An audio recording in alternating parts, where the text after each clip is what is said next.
Since the era of Tesla, wireless power transmission has been the holy grail of electronics. Technologies such as inductive charging have served as the foundation towards this wireless future. Our goal is to expand on these technologies by designing a system that not only transmits power, but also data through magnetic fields.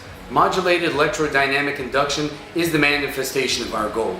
To date, we've successfully designed and tested a prototype, decided our final product specifications, and have a final design nearly ready for implementation. When undertaking a semester project of this magnitude, organization is key.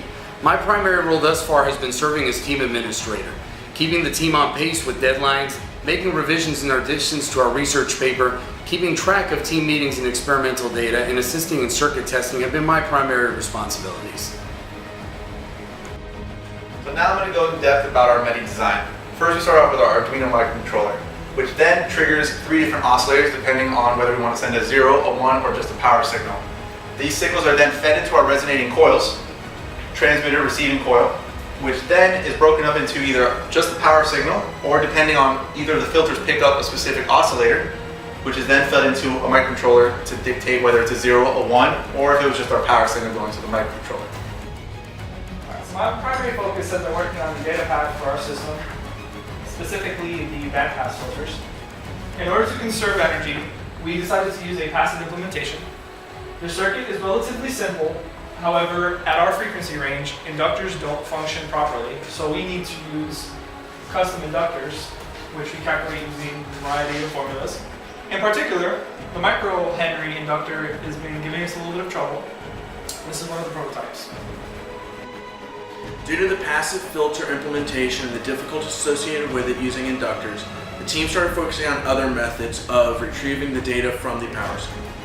The method in which we're using as an alternative will be to use a mixer to drop the frequency of transmission down to a frequency that can be read by an Arduino system. After the mixer, we would use open source material to perform a fast Fourier transform, allowing for digital signal processing and retrieving of the bits.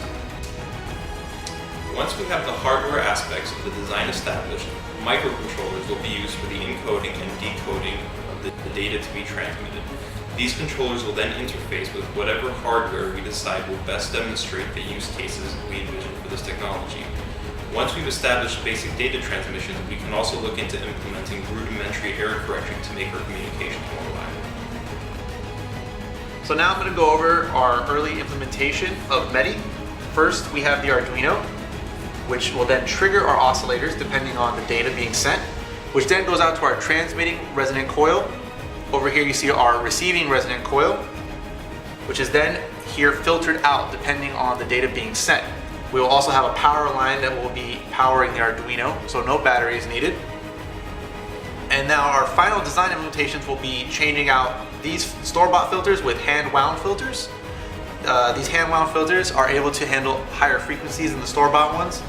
Otherwise, these would drop out at 13 megahertz. Our hand wounds can go up to about 1 gig. Also, the coils will be planar coils instead of hand wound coils.